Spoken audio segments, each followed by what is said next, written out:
Assalamualaikum warahmatullahi wabarakatuh. Anak-anakku sekalian, hari ini kita akan membahas tentang zakat dalam materi Ayo Membayar Zakat. Tentu kalian sudah mengetahui apa itu zakat. Zakat adalah bagian dari rukun Islam yang harus ditunaikan oleh umat Islam yang mampu. Anak-anakku sekalian, mari kita perhatikan pengertian zakat kali ini. Zakat menurut bahasa artinya membersihkan. Sedangkan zakat menurut istilah berarti mengeluarkan sebagian dari harta tertentu yang telah mencapai nisab. Jadi zakat itu sebagian harta tertentu yang wajib dikeluarkan oleh umat Islam untuk diberikan kepada orang yang berhak menerima. Anak-anakku sekalian, zakat terdiri dari dua macam. Yang pertama yaitu zakat fitrah dan zakat mal. Zakat fitrah yaitu mengeluarkan beras atau bahan makanan pokok lainnya sebesar 2,5 kg atau 3,5 liter setiap orang. Beras atau bahan makanan pokok yang telah terkumpul tersebut akan dibagikan oleh amil zakat atau petugas pengumpul zakat kepada orang-orang yang tidak mampu menjelang Idul Fitri, agar orang yang tidak mampu tersebut dapat turut bergembira bersama menikmati hari raya Idul Fitri. Anak-anakku sekalian, orang yang wajib mengeluarkan zakat fitrah, yang pertama beragama Islam, yang kedua memiliki penghasilan yang cukup untuk kebutuhan sehari-hari, dan yang ketiga orang itu masih hidup sampai di akhir Ramadan. Yang kedua zakat mal, yaitu mengeluarkan sebagian harta kekayaan yang dimiliki apabila telah mencapai nisab, yaitu batasan minimal harta yang wajib dikenakan zakat. Syarat wajib zakat mal. Yang pertama, pemilik harta adalah orang Islam. Yang kedua, pemilik harta telah baligh dan berakal atau tidak gila. Dan yang ketiga, harta tersebut termasuk dari jenis-jenis harta yang wajib dizakati. Yang keempat, harta tersebut telah mencapai 1 tahun dimiliki. Dan yang kelima, harta tersebut adalah milik sendiri. Anak-anakku sekalian, dalam zakat mal ada jenis-jenis harta yang harus dizakati. Yang pertama, perhiasan emas dan perak yang disimpan. Yang kedua, uang simpanan yang telah mencapai 1 tahun lamanya. Yang ketiga, harta atau uang yang diperoleh dari usaha berdagang atau bekerja. Keempat, hasil pertanian, misalnya padi dan palawija. Yang kelima, hewan ternak, misalnya kambing, sapi, unta, dan kerbau. Dan yang keenam, barang temuan, misalnya perhiasan, uang logam yang terbuat dari emas atau guci yang memiliki nilai tinggi. Nah, mari kita perhatikan tabel perhitungan zakat. Zakat penghasilan ini nisabnya disamakan dengan emas, yakni 85 gram emas. Dan setelah mencapai 1 tahun dengan kadar 2,5%. Dengan perhitungan seluruh penghasilan dikali 2,5%. Yang kedua zakat perdagangan, yaitu sama dengan emas 85 gram dan telah dimiliki selama 1 tahun dengan kadar juga sama 2,5%. Yang ketiga zakat emas dan perak. Emas 85 gram sementara perak 595 gram.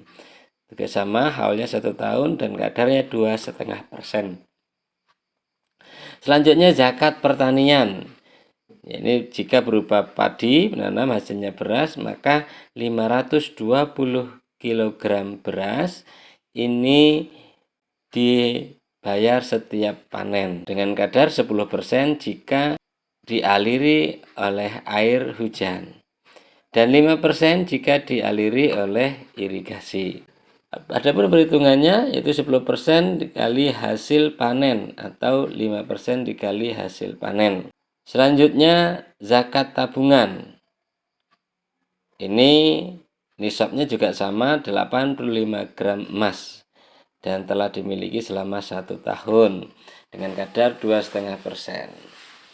Anak-anakku sekalian, dalam ibadah membayar zakat ini akan disalurkan kepada orang-orang yang berhak menerima zakat.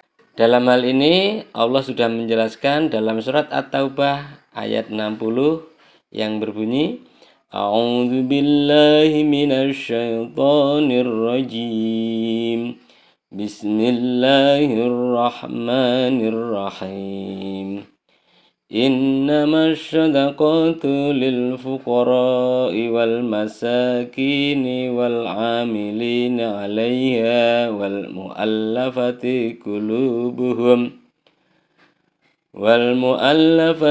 قلوبهم وفي الرقاب والغارمين وفي سبيل الله وابن السبيل فريضة من الله Wallahu alimun hakim.